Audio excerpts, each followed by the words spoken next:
ಪಾಠಕ್ಕೆ ಎಂಟ್ರಿ ಕೊಡೋಣ. ಪಾಠ sir yes question and answer ಮಾಡೋಣ. पाठ 3 आपके हाथ में किताब होना चाहिए. आज मैं आप लोगों से डिस्प्ले में उसे शेयर नहीं कर रहा हूँ. ಡಿಸ್ಪ್ಲೇ ಮಾಡ್ತಾ ಇಲ್ಲ, ನಾನು ಶೇರ್ ಮಾಡ್ಕೊಳ್ಳಿಕ್ಕೆ. ನಾನು ಮುಂದಿನ ಕ್ಲಾಸಿಂದ ಶೇರ್ ಮಾಡ್ಕೊಳ್ತೇನೆ ಪೇಜ್ನ. ಬಟ್ ಇವತ್ತು ನಿಮ್ಗೆ ಕೈಯಲ್ಲಿ ಪುಸ್ತಕ ಬೇಕು. ಒಂದು ಪೆನ್ಸಿಲ್ ಇರಲಿ. ನಿಮ್ಗೆ ಏನ್ ಶಬ್ದ ಗೊತ್ತಾಗ್ಲಿಲ್ಲೋ, ಯಾವ ಶಬ್ದ ಗೊತ್ತಾಗ್ಲಿಲ್ವೋ ಅದನ್ನ ನೀಟಾಗಿ ಬರ್ಕೊಳ್ಬೇಕು. ನೀವು ರಫ್ ಅಲ್ಲಿ ಬರಿತೀರೋ ಅಥವಾ ಪುಸ್ತಕದ ಮೇಲೆ ಬರ್ಕೊಳ್ತಿರೋ ನೋಡ್ಕೊಳ್ಳಿ. ಅದು ನಿಮಗೆ ಬೇಕು ನೆನಪಿಟ್ಕೊಳ್ಳಿಕ್ಕೆ. ಸೊ ನಾವು ಇವತ್ತು 3ನೇ ಪಾಠ ನೋಡೋಣ. ಪಾಠದ ಹೆಸರು ಮೇರಾ ದೇಶ್ ಮೇರಿ ಮಾ. ಜನವರಿ 26 ಆಗ್ಲಿ, ಆಗಸ್ಟ್ 15 ಆಗ್ಲಿ, ನಾವು ದೇಶಕ್ಕೆ ಒಂದು ಸುದಿನವನ್ನಾಗಿ ನೋಡ್ತೇವಲ್ವಾ. ಅವುಗಳನ್ನ ದೇಶಕ್ಕೆ ಒಂದು ಏನು ಹೆಮ್ಮೆಯ ದಿನ ಅದು ನಮ್ಗೆ, ನಮ್ಮ ದೇಶವಾಸಿಗಳಿಗೆ. ಯಾಕೆ ಹೆಮ್ಮೆ ಅದು? ಅದು ನಮ್ಮ ದೇಶಕ್ಕೆ ಯಾವುದೋ ಒಂದು ರೀತಿಯಲ್ಲಿ ಮಹತ್ವವಾದ ಘಟನೆಗೆ ಸಾಕ್ಷಿಯಾದಂತಹ ದಿನ. ಆ ಘಟನೆ ನಮ್ಮ ವೈಯಕ್ತಿಕ ಜೀವನಕ್ಕಿಂತಲೂ ಹೆಚ್ಚಾಗಿ ನಮ್ಮ ಸಾಮಾಜಿಕ ಜೀವನದಲ್ಲಿ ಬಹಳ ದೊಡ್ಡ ಕೆಲಸವನ್ನ ಮಾಡಿದೆ. ಹಾಗಂತಂದ್ರೆ ದೇಶ ಅನ್ನುವಂಥದ್ದು ಎಲ್ಲದಕ್ಕಿಂತಲೂ ಆದ್ಯತೆ ನೀಡುವಂತಹ ಏನೋ ಒಂದು ಭಾವನೆ. ದೇಶ ಫಸ್ಟ್, ದೇಶದ ಜೊತೆಗೆ ತಾಯಿನೂ ಮೊದಲು. ದೇಶವನ್ನ ತಾಯಿಯನ್ನ ನಾವು ಇಬ್ಬರನ್ನೂ ಕೂಡ ಯಾವ ರೀತಿಯಲ್ಲಿ ನೋಡ್ತೇವೆ? ಒಂದೇ ದೃಷ್ಟಿಯಲ್ಲಿ ನೋಡ್ತೇವೆ. ತಾಯಿ, ದೇಶವೂ ಕೂಡ ತಾಯಿಯೇ. ಜನನವನ್ನ ನೀಡಿದಂಥವಳು ತಾಯಿ, ಹುಟ್ಟಿಸಿದಂಥವಳು ತಾಯಿ, ಹುಟ್ಟಿಸಿದ ಮೇಲೆ ನೆಲೆ ನಿಲ್ಲಕ್ಕೆ ಅವಕಾಶ ಮಾಡಿಕೊಟ್ಟವಳು ತಾಯಿ. ಆ ತಾಯಿ ದೇಶ. ತಂದೆ ತಾಯಿಯರು ನಮಗೆ ಜನ್ಮವನ್ನ ನೀಡಿರ್ತಾರೆ. ಭೂಮಿ ತಾಯಿ ಏನಿದ್ದಾಳೆ ನಮಗೆ ನೆಲೆಯನ್ನ ಕೊಡ್ತಾಳೆ, ನಮಗೆ ಇರ್ಲಿಕ್ಕೆ ಒಂದು ವ್ಯವಸ್ಥೆಯನ್ನ ಕೊಡ್ತಾಳೆ. ಆ ದೇಶ ನಮಗೆ ಬೇಕಾಗಿ ಮಾಡ್ಕೊಂಡಂಥದ್ದು ಅದು ದೇಶ ಅನ್ನುವಂಥದ್ದು. ಆ ದೇಶ ಅನ್ನುವಂಥದ್ದು ನೆಲೆಯನ್ನ ಕೊಡ್ತಾಳೆ. ಹಾಗಾಗಿ ಅದು ಕೂಡ ನಮಗೆ ತಾಯಿಯೇ. ನಾವು ಭಾರತೀಯ ಪರಂಪರೆಯಲ್ಲಿ ಎಷ್ಟು ಚೆನ್ನಾಗಿ ಗೌರವ ಕೊಡ್ತೇವೆ ನೋಡಿ, ಗಮನಿಸಿ ನೋಡಿ. ತಾಯಿ ಸ್ಥಾನವನ್ನ ನಾವು ದೇಶಕ್ಕೆ ಕೊಟ್ವಿ, ತಾಯಿಯ ಸ್ಥಾನವನ್ನ ನಾವು ಭೂಮಿಗೆ ಕೊಡ್ತೇವೆ, ತಾಯಿಯ ಸ್ಥಾನವನ್ನ ನಾವು ಗೋವಿಗೆ ಕೊಡ್ತೇವೆ, ಆಕಳಿಗೆ ಕೊಡ್ತೇವೆ. ನೋಡಿ, ನಮಗೆ ಹುಟ್ಟಿಸಿದಂತ ತಾಯಿ ಮಾತ್ರ ಶ್ರೇಷ್ಠ ಅಂತಲ್ಲ, ಭಾವನೆ ಇಲ್ಲ. ಹುಟ್ಟಿದಷ್ಟು ತಾಯಿಯಷ್ಟೇ ಮಹತ್ವವನ್ನ ಉಳಿದವಕ್ಕೂ ಕೊಡ್ತೇವೆ ನಾವು. ಸೊ ಮೇರಾ ದೇಶ್ ಹೇ ಮೇರಿ ಮಾ ಹೇ. ನನ್ನ ತಾಯಿ ಮತ್ತು ನನ್ನ ದೇಶ ಇವೆರಡೂ ಕೂಡ ಸಮಾನವಾದಂತಹ ಒಂದು ವಿಚಾರ ನನಗೆ ಅಂತ. ಈ ಪಾಠದಲ್ಲಿ ತುಂಬಾ ನಾವು ಮುಂಚೆಯಿಂದ ಕೇಳಿದ್ದೇವೆ ಒಂದು ಸುಭಾಷಿತವನ್ನ, ಒಂದು ವಾಕ್ಯದ ಅರ್ಧ ಭಾಗವನ್ನ ಕೇಳಿದ್ದೇವೆ. ಯಾವುದು? ಜನನಿ ಮತ್ತು ಜನ್ಮಭೂಮಿ ಇವೆರಡು ಏನಿದೆ ಅದು ಸ್ವರ್ಗಕ್ಕಿಂತಲೂ ಮಿಗಿಲು ಅಂತ ಕನ್ನಡದಲ್ಲಿ ನಾವೊಂದು ಮಾತನ್ನ ಕೇಳ್ತೇವೆ ತಾನೆ. ಜನನಿ ಮತ್ತು ಜನ್ಮಭೂಮಿ, ಜನ್ಮವನ್ನ ನೀಡಿದಂತಹ ಭೂಮಿ ಏನಿದೆ ಸ್ವರ್ಗಕ್ಕಿಂತಲೂ, ಅಂದ್ರೆ ಅಷ್ಟು ಸುಖಕ್ಕಿಂತಲೂ, ಸ್ವರ್ಗದಲ್ಲಿ ತುಂಬಾ ಸುಖ ಇದೆ ಅಂತ ನಮ್ಮ ಭಾವನೆ. ಸ್ವರ್ಗದಲ್ಲಿ ಐಷಾರಾಮಿ ಎಲ್ಲವೂ ಕೂಡ ನಮ್ಗೆ ಕಲ್ಪನೆ ಮಾಡ್ಕೊಂಡಲ್ಲೆಲ್ಲದೂ ವ್ಯವಸ್ಥೆ ಆಗ್ಬಿಡ್ತದೆ. ಹೀಗೆ ನಾನು ಯೋಚನೆ ಮಾಡ್ತಾ ಕುತ್ಕೊಂಡ್ರೆ ಅಲ್ಲೆಲ್ಲದೂ ನಮಗೆ ಬಂದು ಸಿಕ್ಬಿಡುತ್ತೆ. ಅದು ಸ್ವರ್ಗ. ಸ್ವರ್ಗ ಅಂತಂದ್ರೆ ಏನು? ನರಕ ಅಂತಂದ್ರೆ ಅತ್ಯಂತ ಕನಿಷ್ಠವಾಗಿ ನೋಡುವಂಥದ್ದು. ಅಲ್ಲಿ ನಮಗೆ ತುಂಬಾ ಕಠೋರವಾದ ಶಿಕ್ಷೆಯನ್ನ ನೀಡ್ತಾರೆ ಅಥವಾ ನಮಗೆ ತುಂಬಾ ತ್ರಾಸ ಕೊಡ್ತಾರೆ. ಅದು ನರಕ. ಯಾವುದು ನರಕ, ಯಾವುದು ಸ್ವರ್ಗ? ಆ ಸ್ವರ್ಗ ಅಷ್ಟೊಂದು ಚೆನ್ನಾಗಿರುವಂತಹ ಜಾಗ. ಸ್ವರ್ಗಕ್ಕಿಂತಲೂ ಮಿಗಿಲಾಗಿ ನಮಗೆ ಯಾವುದಿದೆ? ತಾಯಿ ಮತ್ತು ತಾಯಿ ನೆಲ ಅನ್ನುವಂಥದ್ದು ಇದೆ. ಅದನ್ನೇ ಸಂಸ್ಕೃತದಲ್ಲಿ ಜನನಿ ಜನ್ಮಭೂಮಿಶ್ಚ ಸ್ವರ್ಗಾದಪಿ ಗರೀಯಸಿ ಅಂತ ವಾಕ್ಯದಲ್ಲಿ ಹೇಳ್ತಾರೆ. ಜನನಿ ಜನ್ಮಭೂಮಿಶ್ಚ ಸ್ವರ್ಗಾದಪಿ ಗರೀಯಸಿ. ಈ ಮಾತನ್ನ ಯಾರು ಹೇಳ್ತಾರೆ? ಯಾರಿಗಾರು ಗೊತ್ತಿದ್ಯಾ ಈ ಮಾತು ಎಲ್ಲಿಂದ ಬಂತು ಅಂತ? ಎನಿವನ್? ನೋ. ಇದು ರಾಮಾಯಣದ ಒಂದು ಮಾತು. ರಾಮಾಯಣದಲ್ಲಿ ಶ್ರೀರಾಮ ಏನ್ ಮಾಡ್ತಾನೆ, ಲಂಕೆಗೆ ಸೀತಾಮಾತೆಯನ್ನ ಹುಡುಕೊಂಡು ಹೋಗ್ತಾನೆ. ರಾವಣ ಲಂಕೆಯಲ್ಲಿ ಸೀತೆಯನ್ನ ಕದ್ದೊಯ್ದಾಗ ಸೀತೆಯನ್ನ ಹುಡುಕೊಂಡು ರಾಮ ಹೋಗ್ತಾನೆ. ಅಲ್ಲಿ ಭೀಷಣವಾದ ಕಾಳಗಾಯಿತು. ರಾವಣನನ್ನ ರಾಮ ಕೊಂದ ನಂತರದಲ್ಲಿ ಸೀತೆ ರಾಮನಿಗೆ ಮತ್ತೆ ದೊರಕದ್ಲು, ಮತ್ತೆ ಸಿಕ್ಕಳು. ಹೀಗಿರುವಾಗ ಏನಾಯ್ತು ಅಂತಂದ್ರೆ, ಆ ಶ್ರೀಲಂಕಾ ದೇಶ, ಲಂಕಾ ದೇಶ ಏನಿದೆ ಅದು ಮಯನಿಂದ ನಿರ್ಮಿತವಾದಂತಹ ದೇಶ. ಅಂತಂದ್ರೆ ತುಂಬಾ ಅಪರೂಪದ ಒಂದು ಅರಮನೆ ಇತ್ತು ಅಲ್ಲಿ. ರಾಜ್ಯ ಪೂರ್ತಿ ಹೇಗಿತ್ತು ಅಂತಂದ್ರೆ ಸ್ವರ್ಣಮಯಿ ಲಂಕೆ ಅಂತ ಕರೀತಾರೆ. ಬಂಗಾರದಿಂದಲೇ ಮಾಡಿದ್ದಂತೆ ರಾವಣ ಲಂಕೆಯನ್ನ ಕಟ್ಸ್ಕೊಂಡಿದ್ದಂತೆ. ಎಲ್ಲ ಕಡೆ ಬಂಗಾರದ್ದೇ ಕೋಟೆ, ಬಂಗಾರದ್ದೇ ಅರಮನೆ, ಬಂಗಾರದ್ದೇ ಆಸ್ಥಾನ, ಟೋಟಲ್ ಎಲ್ಲದೂ ಬಂಗಾರದಿಂದ ಮಾಡದಂತಹ. ಎಷ್ಟು ಅದ್ಭುತವಾಗಿರ್ಬೇಕು ನೋಡಿ. ಹೊಳಪಿನಿಂದ ಜಗಮಗಿಸ್ತಾ ಇರುವಂತಹ ಜಾಗ ಇದ್ದಿರಬಹುದು ಆ ಲಂಕೆ ಅನ್ನೋದು. ಅಷ್ಟು ಚೆನ್ನಾಗಿತ್ತು ಲಂಕೆ. ಈ ರಾಜ ಏನ್ ಮಾಡ್ದ, ರಾಮ ಅಲ್ಲಿಗೆ ಹೋದ, ರಾವಣನನ್ನ ಕೊಂದುಬಿಟ್ಟ. ಈಗ ರಾವಣನ ಕೊಂದ ನಂತರದಲ್ಲಿ ಆ ರಾಜ್ಯದಲ್ಲಿ ರಾಜ ಉಳಿಯೋದಿಲ್ಲ. ಅಂದ್ರೆ ಯಾವಾಗ್ಲೂ ಹೇಗೆ ಅಂತಂದ್ರೆ, ರಾಜರು ಏನ್ ಮಾಡ್ತಾ ಇದ್ರು, ಬೇರೆ ರಾಜ್ಯದ ಮೇಲೆ ಆಕ್ರಮಣ ಮಾಡಿದಾಗ ಆ ರಾಜ್ಯವನ್ನು ವಶಪಡಿಸ್ಕೊಳ್ತಾ ಇದ್ರು. ಅದು ಯಾರಿದ್ರು ಮಾಡುವಂತಹ ಕೆಲಸ. ಇಲ್ಲಿ ರಾಮ ಹೋಗಿ ರಾವಣನನ್ನ ಕೊಂದ. ಈಗ ರಾಮನಿಗೆ ಆ ಲಂಕೆ ಸಿಗಬೇಕು, ಹೌದು ತಾನೆ? ರಾಮನಿಗೆ ಸಿಗಬೇಕು.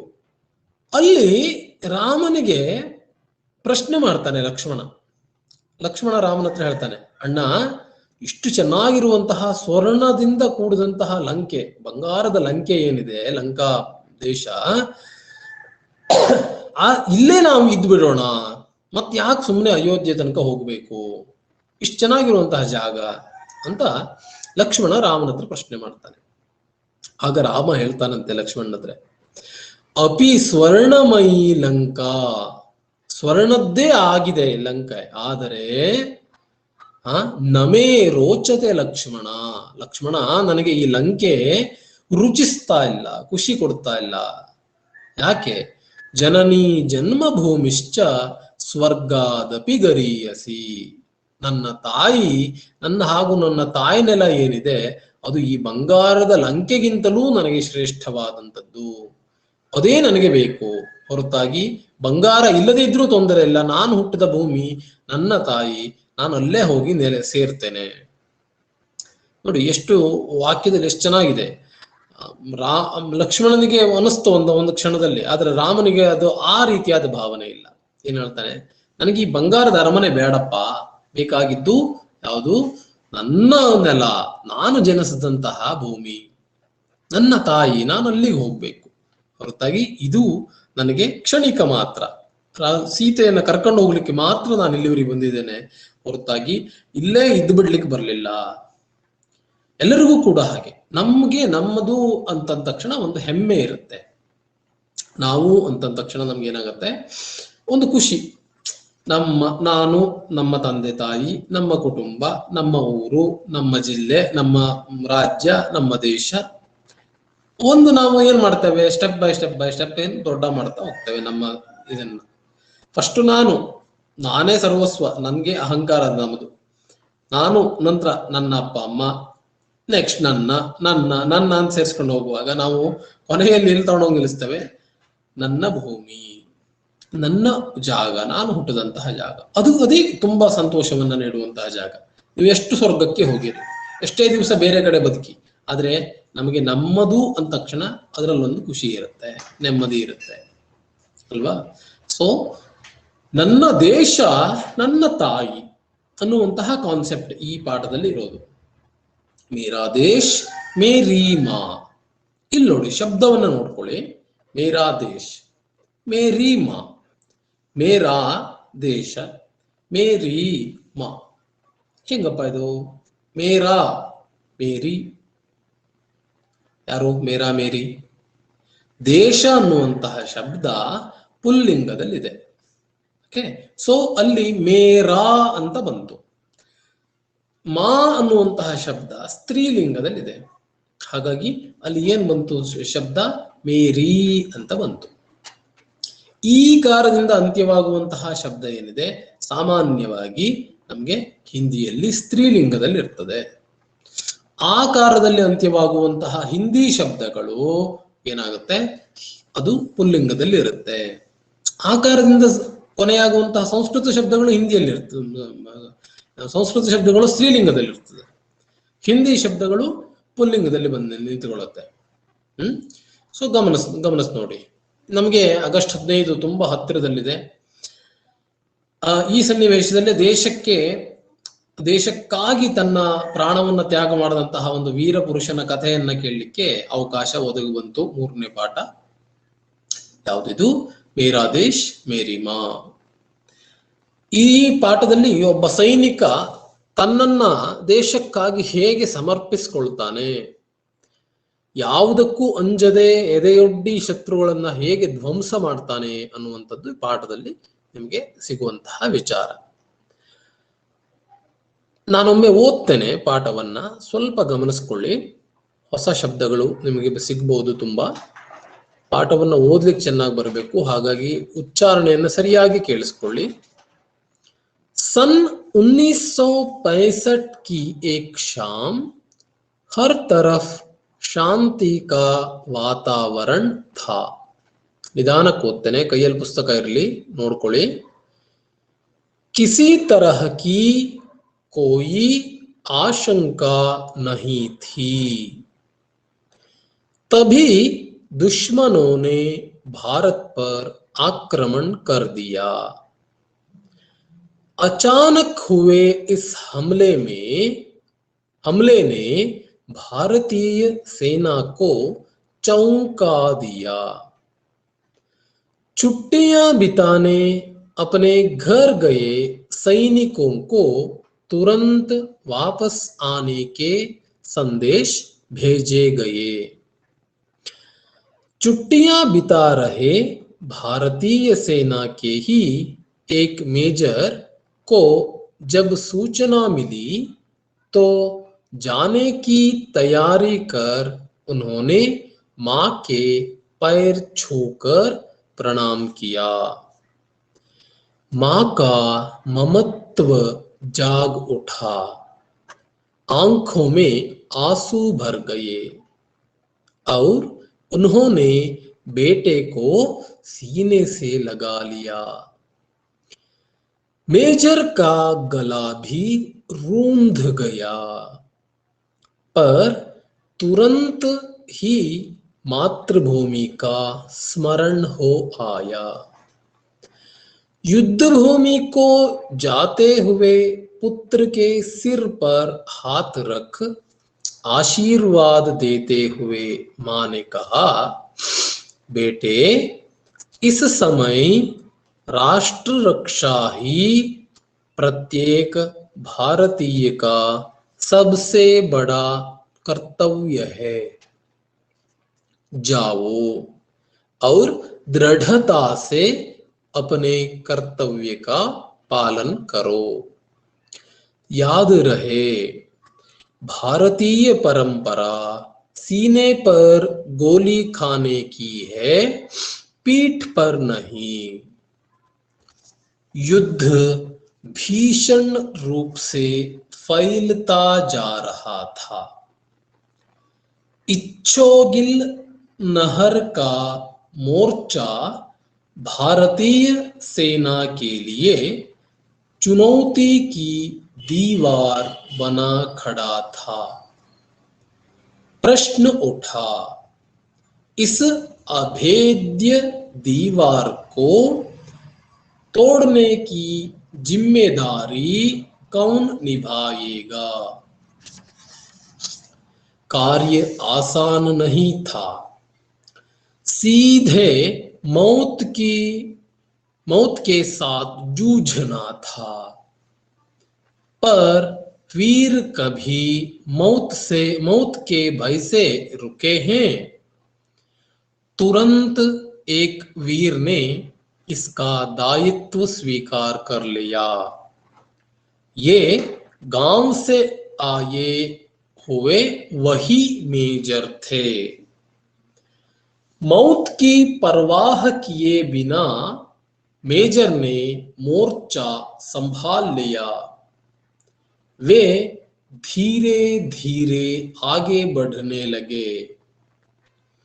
दिल दहलाने वाली गोलियों का शोर कानों के पर्दों को फाड़ने की कोशिश कर रहा था। मेजर पर देशभक्ति का जोश पूरी तरह छाया हुआ था।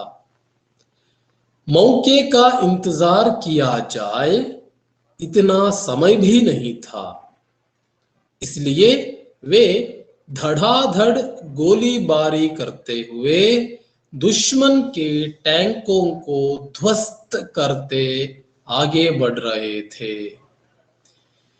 तभी दुश्मन की कई गोलियां एक साथ सनसनाती हुई आई और मेजर के हाथ व पेट में घुस गई।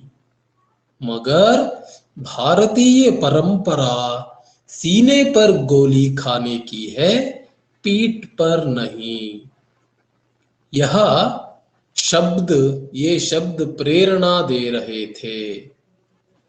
वे चोट की परवाह किए बगैर आगे बढ़ते रहे और गोलियां आ आकर उनके सीने में घुसती गईं। स्थिति को समझते हुए उनको पीछे हटने का आदेश जारी किया गया। मगर पर मेजर के कदम रुके नहीं। दुश्मन के सारे टैंकों को ध्वस्त कर विजयश्री को गले लगाकर ही उन्होंने दम लिया। तुरंत ही अमृतसर के सैनिक अस्पताल में उन्हें लाया गया, पर तब तक पूरा सीना गोलियों से छलनी हो चुका था। रूंधे गले से अधिकारियों ने पूछा, आपकी कोई अंतिम इच्छा है? गोलियां सीने में कसक रही थी, पर मेजर ने चेहरे पर मुस्कान लाते हुए कहा, हाँ है। मेरी मां तक संदेशा पहुंचा देना। तुम्हारे बेटे ने गोलियां सीने पर ही खाई हैं, पीठ पर नहीं। जानते हैं ये बहादुर कौन थे?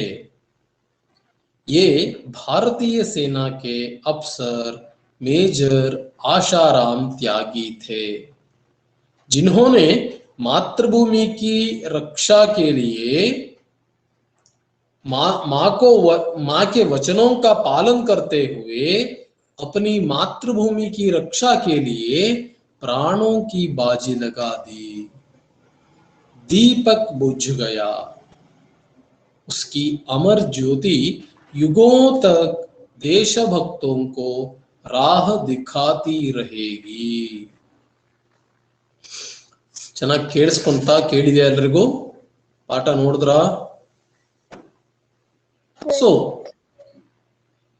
ಏನಿದೆ ನೋಡಿ, सन 1965, ಎಸ್ सन 1965, 65 ಅಂತಂದ್ರೆ ಎಷ್ಟು? 61, 62, 63, 64, 65. ಸಟ್ ಅಂತಂದ್ರೆ 60, 65, 65. ಕರೆಕ್ಟ್. 1900 ಸಂಖ್ಯೆ ಹೇಳುವಾಗ ಹೇಗೆ ಹೇಳ್ತೇವೆ ನಾವು? 19, 19 ಅಂತಂದ್ರೆ 1900, ಸೌ ಅಂತಂದ್ರೆ 100, 1900, 1900 ಎಷ್ಟು? 65, 1965, ರೈಟ್. 1965ರ ಏಕ್ ಶಾಮ್, ಒಂದು ಸಂಜೆ ಆಗ್ತಾ ಇದೆ. 1965 की एक शाम ಹರ್ ತರಫ್, ಹರ್ ತರಫ್ ಸಬೀ ದಿಶಾವೋ ಮೇ, ಎಲ್ಲ ಕಡೆಯಲ್ಲೂ ಕೂಡ, ಎಲ್ಲ ಅಂದ್ರೆ ಎಲ್ಲ ಏನು ವಿಶೇಷ ಏನೂ ಇಲ್ಲ, ಎಲ್ಲ ಬದಿಗೂ ಏನಿತ್ತು, ಶಾಂತಿ ಕಾ ವಾತಾವರಣ ಥಾ, ಶಾಂತಿಯ ವಾತಾವರಣ ಇತ್ತು. ಇದು ನಮ್ಮ ದೇಶದ್ದೇ ಕತೆ. ನಮ್ಮ ದೇಶದಲ್ಲಿ 1965ರಲ್ಲಿ ಒಂದು ಯುದ್ಧ ಆಗತ್ತೆ ಭಾರತ ಮತ್ತು ಪಾಕಿಸ್ತಾನದ ನಡುವೆ. ಆ ಯುದ್ಧ ನಡೆಯುವಂತಹ ದಿನದಲ್ಲಿ ಒಂದು ಘಟನೆ ಆಗತ್ತೆ. ಆ ಘಟನೆಯ ಬಗ್ಗೆ ಇಲ್ಲಿ ಕೊಟ್ಕೊಂಡು ಹೋಗಿದ್ದಾನೆ ಆಶಾರಾಮ್ ತ್ಯಾಗಿ ಅವರ ಜೀವನ ಚರಿತ್ರೆಯನ್ನ ಇಲ್ಲಿ ನಿಮಗೆ ತೋರಿಸ್ಕೊಂಡು ಹೋಗಿದ್ದಾನೆ. ಏನು 1965 ಒಂದು ರಾತ್ರಿ ಏನಾಗಿತ್ತು, ಒಂದು ಸಂಜೆ ಎಲ್ಲ ಕಡೆ ಶಾಂತಿಯ ವಾತಾವರಣ ಇತ್ತು. ಕಿಸಿ ತರಹ ಕಿ ಕೋಯಿ ಆಶಂಕಾ ನಹಿ ಥಿ, ಯಾವುದೇ ರೀತಿಯ ಕಿಸಿ ತರಹ ಕಿ ಏನು ಆಶಂಕ ನಾಮ ಡೌಟ್, ಆಶಂಕ ಅಂತಂದ್ರೆ ಡೌಟ್. ಯಾವುದೇ ರೀತಿಯಾದಂತಹ ಏನೋ ಒಂದು ಆಗ್ಬಿಡುತ್ತೆ ಅನ್ನುವಂತಹ ಸನ್ನಿವೇಶವೇ ಇಲ್ಲ. ಎಲ್ಲದೂ ತಂಪಾಗಿದೆ, ಗೊತ್ತಿಲ್ಲ ಯಾರಿಗೂ, ಎಲ್ಲರಿಗೂ ಆರಾಮಾಗಿ ಅವರವ್ರ ಕೆಲಸವನ್ನು ಮಾಡಿಕೊಂಡು ಅವರವ್ರು ಇದ್ದಾರೆ. ತಭಿ, ಅದೇ ಸಂದರ್ಭದಲ್ಲಿ ಏನಾಗುತ್ತೆ ಅಂತಂದ್ರೆ, ತಭಿ ದುಶ್ಮನೋನೆ ಭಾರತ್ ಪರ್ ಆಕ್ರಮಣ ಕರ್ ದಿಯಾ. ದುಶ್ಮನೋನೆ, ದುಶ್ಮನ್ ಶತ್ರು, ದುಶ್ಮನೋನೆ ದುಶ್ಮನ್ ಶತ್ರು ಅನ್ನುವಂಥದ್ದು. ದುಶ್ಮನ್ ಬಹುವಚನದಲ್ಲೂ ಕೂಡ ದುಶ್ಮನ್ ಅನ್ನೋ ಶಬ್ದವೇ. ಆದ್ರೆ ಬಹುವಚನದಲ್ಲಿ ನಿಮ್ಗೆ ಏನಾಗುತ್ತೆ ಅಂತಂದ್ರೆ, ಕಾರಕ ಅನ್ನುವಂಥದ್ದು ಸೇರ್ಕೊಂಡಾಗ ನೇ ಅಂತ ಮುಂದೆ ಇದೆಯಲ್ವಾ, ದುಶ್ಮನೋನೆ, ಆ ನೇ ಅನ್ನೋದು ಸೇರ್ಕೊಂಡಾಗ ಏನಾಗುತ್ತೆ, ಶಬ್ದ ಬದಲಾವಣೆಯನ್ನ ಹೊಂದುತ್ತೆ. ಓಕೆ, ಈಗ ಫಾರ್ ಎಕ್ಸಾಂಪಲ್ ನೋಡಿ, ಒಂದು ವಾಕ್ಯ ಹೇಳ್ತೇನೆ. ನಾವು ಇಷ್ಟು ವರ್ಷ ಕಲ್ತಿದ್ದು 6, 7, 8ನೇ ಕಲ್ತಿದ್ದೇವೆ. ಏನಂತ 8ನೇ ಸ್ಟಾರ್ಟಿಂಗ್ ಅಲ್ಲೂ ಇದು ನಮ್ಗೆ ಗೊತ್ತಿದೆ. ಘರ್ ಅನ್ನುವ ಶಬ್ದಕ್ಕೆ ನೀವು ಬಹುವಚನ ರೂಪ ಏನ್ ಹೇಳ್ತೀರಿ? ಘರ್ ಶಬ್ದಕ್ಕೆ, ಘರ್ ಶಬ್ದದ ಬಹುವಚನ ರೂಪ ಏನು?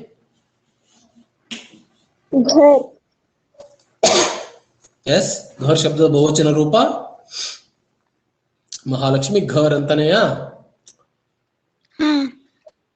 ಪಕ್ಕಾ? ಎಸ್ ಪಕ್ಕಾ. ವರ್ಷ ಹೌದೇನಮ್ಮ? ಘರ್ ಶಬ್ದದ ಬಹುವಚನ ರೂಪ ಏನು?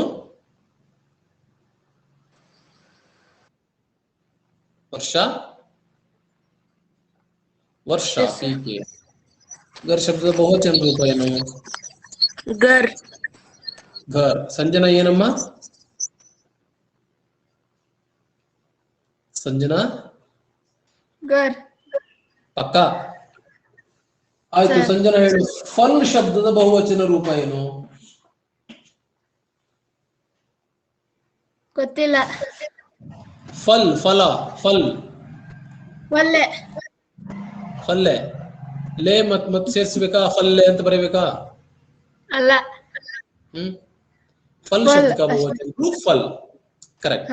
ಫಲ್ ಏನು ಬದಲಾವಣೆ ಆಗ್ಲಿಲ್ಲ. Okay, right. ಈಗ ಇವೆರಡು ಶಬ್ದಕ್ಕೂ ಕೂಡ ಬದಲಾವಣೆ ಇಲ್ಲ ಬಹುವಚನದಲ್ಲಿ. ಏಕವಚನದಲ್ಲೂ ಫಲ್, ಬಹುವಚನದಲ್ಲೂ ಫಲ್, ಏಕವಚನದಲ್ಲೂ ಘರ್, ಬಹುವಚನದಲ್ಲೂ ಘರ್. ಆದರೆ ಈಗ ನಾನು ಒಂದು ವಾಕ್ಯ ಹೇಳ್ತೇನೆ, ಕೇಳಿಸ್ಕೊಳ್ಳಿ.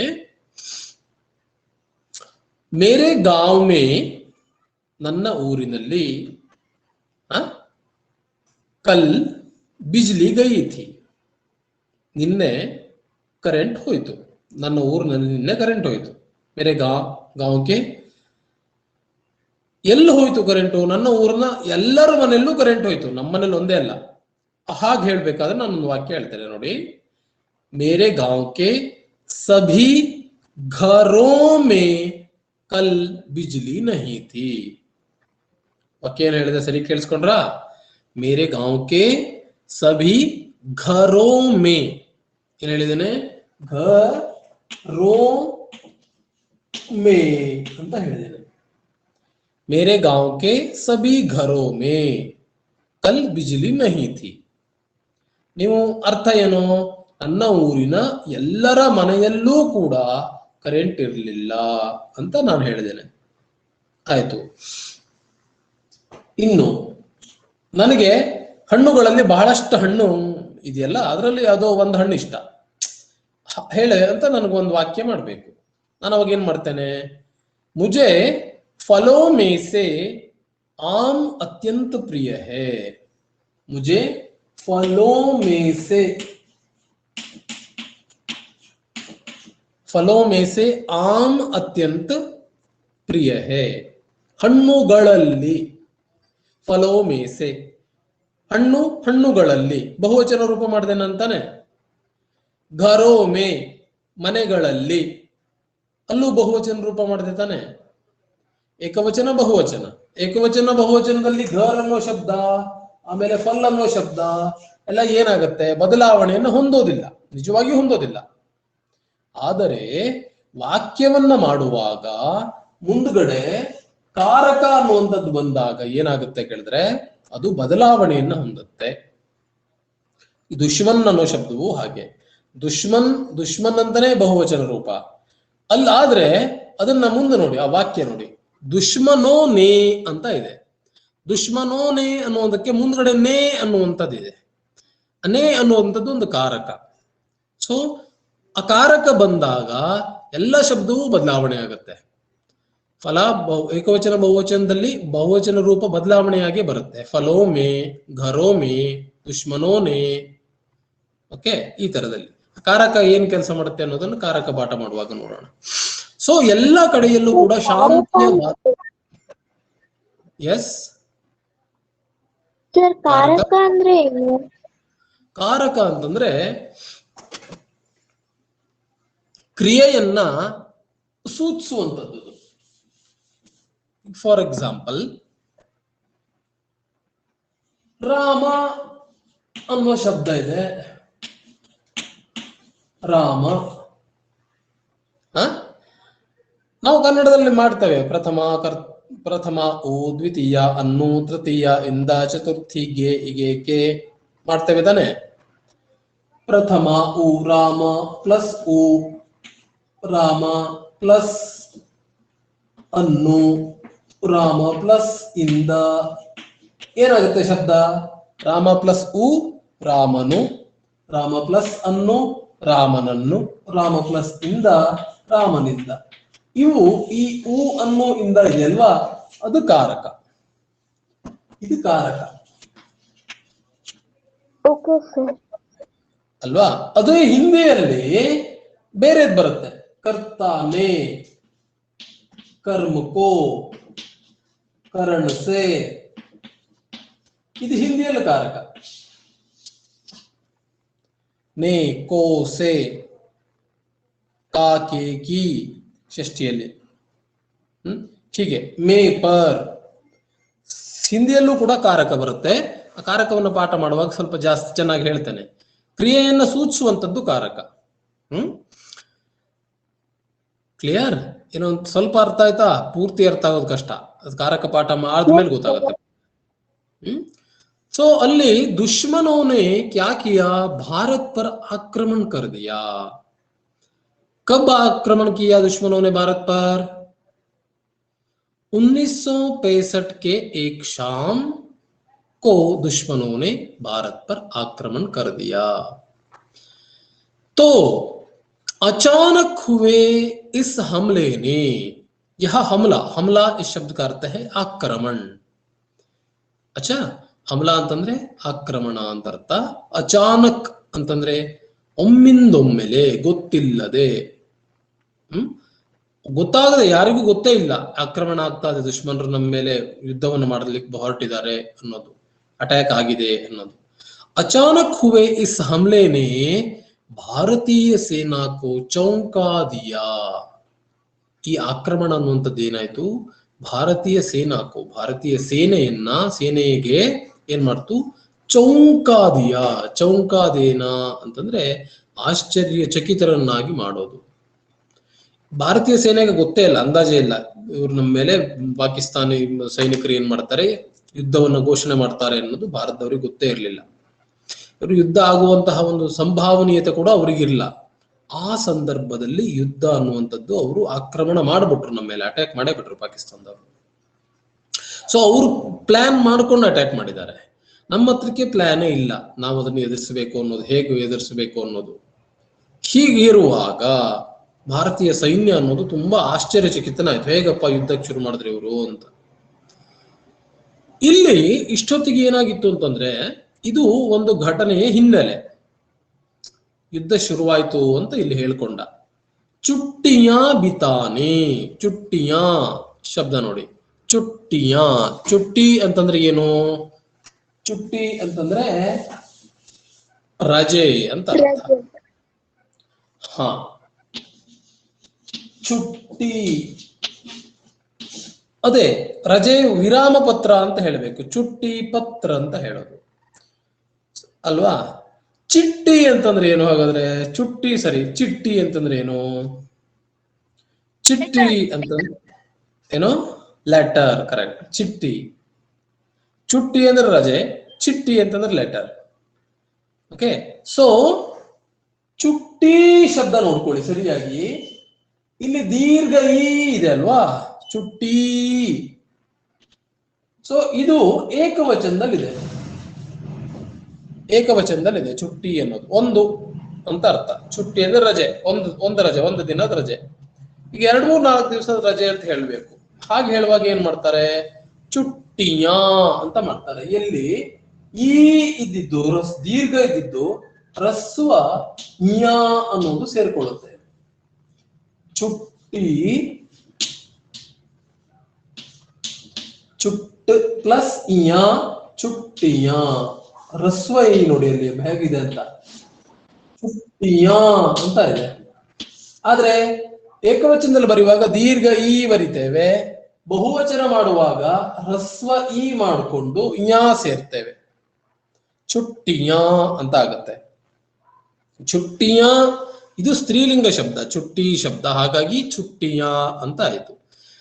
ಬಿತಾನೆ, ಬಿತಾನ ಅಂತಂದ್ರೆ ಏನರ್ಥ? ಕಳೆಯೋದು ಅಂತ ಅರ್ಥ.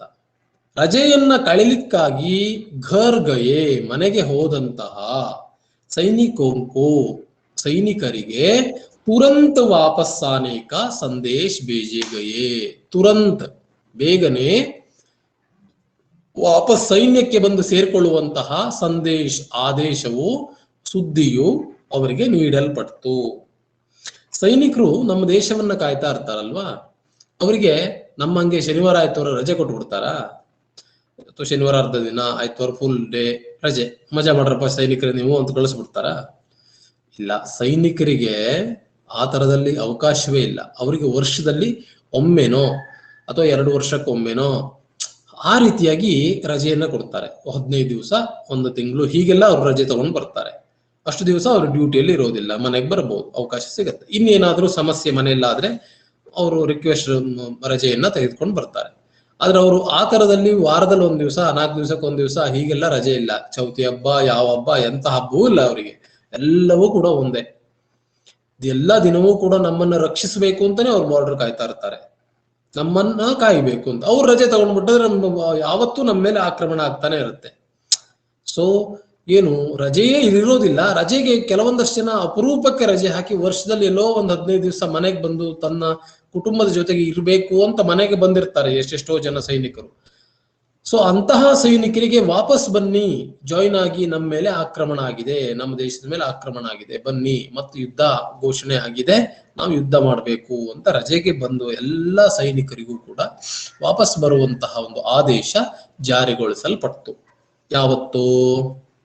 ಉಸಿ ದಿನ್ 1965 ಕೆ ಏಕ್ ದಿನ್, 1965 ಒಂದು ದಿವಸ ಯುದ್ಧ ಘೋಷಣೆ ಆದ ತಕ್ಷಣ ಅವ್ರನ್ನೆಲ್ಲರನ್ನೂ ವಾಪಸ್ ಕರ್ಕೊಳ್ಳಿಕ್ಕೆ ಆದೇಶ ಆಯಿತು. ಸರಿ, ಮನೆಗೆ ಬಂದಂತಹ ಒಬ್ಬ ಸೈನಿಕನ ಕಥೆಯನ್ನ ನಾವು ನಮ್ಮ ಮುಂದಿನ ಕ್ಲಾಸ್ನಲ್ಲಿ ನೋಡೋಣ. ಅವನು ಏನು ಮಾಡ್ತಾನೆ, ಯಾಕೆ ಯುದ್ಧದಲ್ಲಿ ಹೇಗೆ ಹೋಗ್ತಾನೆ, ಯುದ್ಧವನ್ನ ಯಾವ ರೀತಿಯಾಗಿ ಮಾಡ್ತಾನೆ, ತನ್ನ ತಾಯಿಯ ಜೊತೆ ಹೇಗೆ ಅವನ ಬಾಂಧವ್ಯ ಇತ್ತು ಅನ್ನೋದನ್ನೆಲ್ಲ ಮುಂದಿನ ಕ್ಲಾಸ್ನಲ್ಲಿ ನಾವು ನೋಡೋಣ. ಸೊ ಇವತ್ತು ನಾನು ಆ ಪ್ರಶ್ನೋತ್ತರವನ್ನ ಕಳಿಸಿರ್ತೇನೆ, ನೀಟಾಗಿ ತಪ್ಪಿಲ್ಲದೆ ಚೆನ್ನಾಗಿ ಸುಂದರವಾಗಿ ಅದನ್ನ ಬರೆದಿಟ್ಕೊಳ್ಳಿ. तो फिर मिलेंगे दोबारा अगले क्लास में, तब तक के लिए धन्यवाद, शुभ दिन। धन्यवाद।